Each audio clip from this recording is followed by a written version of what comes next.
ერებო მე ვიმყოფები ახლა კახეთში, მანავინოს მარანში და ქალბატონია გაგვაცნობს თავის საოჯახო მარანს, სადაც აწარმოებენ ადგილობრივ ნაწარმი ვაზზე ღვინოს. ქალბატონია, შეგიძლიათ ესაუბროთ ჩვენ გამომწერებს, ჩვენ შესახებ, როგორ დახუძვდით, რა მემკვიდრეობას ფლობთ ისტორიულს და რა არის თქვენი კრედო ღვინის წარმოებაში. თქვენ იმყოფებით კახეთში, კერძოდ სოფელ მანავში. ეს კიდევ არის ჩვენი საოჯახო მარანი მანავინო. სოფლის სახელთან შესატყვისობაში დავარქვით ასეთი სახელი მანავინო. ეს აქ არის როგორც მოგეხსენებათ მიკროზონა მანავის მწვანის, სადაც მოდის მანავის მწვანე, მაგრამ მანავის მწვანის გარდა ძალიან ბევრი ჯიშებიც გვაქვს მანავში.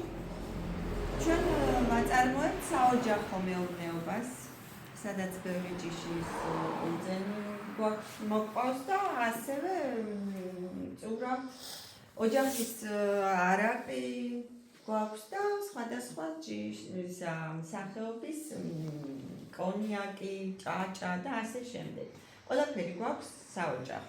კი ბატონო, გამომწერეთ, ვიტყვი რომ ლოკაცია არის ძალიან ადვილი მოსაგრები, სოფელი მანავი, გზის პირზე, ასევე თქვენ შეგიძლიათ შემდგომ ვიდეოში გაჩვენებთ, ეზოში არის ვენახი, სადაც ხდება ვაზის მოვლა, კრეფვა და შემდგომში უკვე მისი ღვინოს გადაქცევა.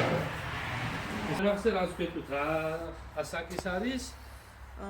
ეს ვენახი არის 50 წელზე მეტის, 50 მეტრზე მეტის და ისედაც ეს ადგილი და ჩვენი ოჯახი ძალიან დიდ ისტორიას მოიცავს. ჩვენი დიდი წინაპარს ჰქონდა ამ ადგილების გამო გააკულაკეს, რომ იცოდეთ. ადგილები ჰქონდა და გაეკეთებინა ჩვენს წინაპარს წისქვილი.